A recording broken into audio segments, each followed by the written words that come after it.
So about 3 weeks back, I talked about how I felt stonewalled because I didn't know what to do next after finishing my year teaching in Thailand. I knew that after finishing up here in Bangkok, I wanted to go to Latin America to learn about farming and, of course, some sightseeing as well. Of course, that was not something, nor is it now something I want to do long term. Maximum would be 4, maybe 5 months I want to spend there. At least that's the plan right now. But as I've put a lot of thought into this, I think I have the solution. The next pit stop I want to make after Latin America is Africa.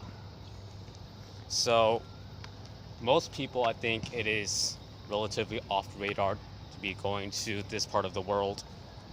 But when you think of Africa, being it is so relatively ambiguous to a Western crowd, it is also the continent that is the richest in mineral resources.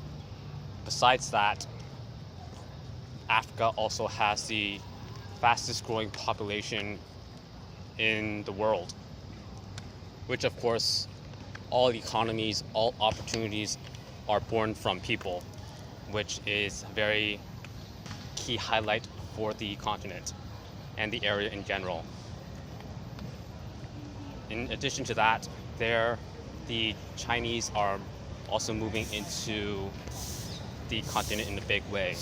They recently built a military base in, I believe it's Djibouti in Eastern Africa, as well as various other billions of dollars of investments that they're making into the continent. Me being a Chinese American, perhaps I can find an angle and bridge the gap between some of those deals. Primarily though, I had the thought of starting a branch university of an American university in Africa. I think a lot, since our world is ever internationalizing, a lot of universities would be interested in that proposal. Besides that, I think me being a school teacher right now, in addition to that, I also have a degree from a American university, as well as having some lectures recorded that showcase my capability in a classroom setting. These are all points that I can use to my advantage when making my proposals in Africa. And of course, there's another thought in my head when I think of going to the African continent. I think back to the gold rush in America during the 19th century. Why did so many people move west? Why was there that famous saying, "Go west, young man"? It was because of all the new opportunities, the more opportunities there were in the American West. And I believe in every generation, there are such opportunities that can be held and gotten by those that have the gumption to go after it. Right now, I believe the new American West is the African continent in general. For the people that did go to the American West, that went west and looked for gold, who got the richest? Well, a lot of miners did, that is true, but many more miners, they ended up penniless, or worse, they died. But who had a more surefire route of making their fortunes in the new land? It's the people that provided the tools of the trade.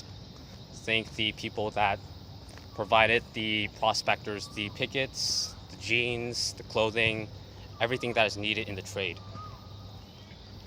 Of course, right now think of a company that is still around today that's got its start back in the 19th century. Levi's. They created jeans that were needed by the miners. And education, that's something that will always be needed. I know a lot of people might say that, oh, maybe the traditional university will no longer be relevant by the time this is all set up. But think of many parts of Africa. I believe it's called the Dark Continent, where many parts of that part of the world, they don't even have electricity. So I still think since they're behind in that, they're still an underdeveloped country, an underdeveloped continent, I mean, they will still need traditional universities to boost up their economy. And I could be the provider for that. All right, I think that's all I have to say. See you in the next one.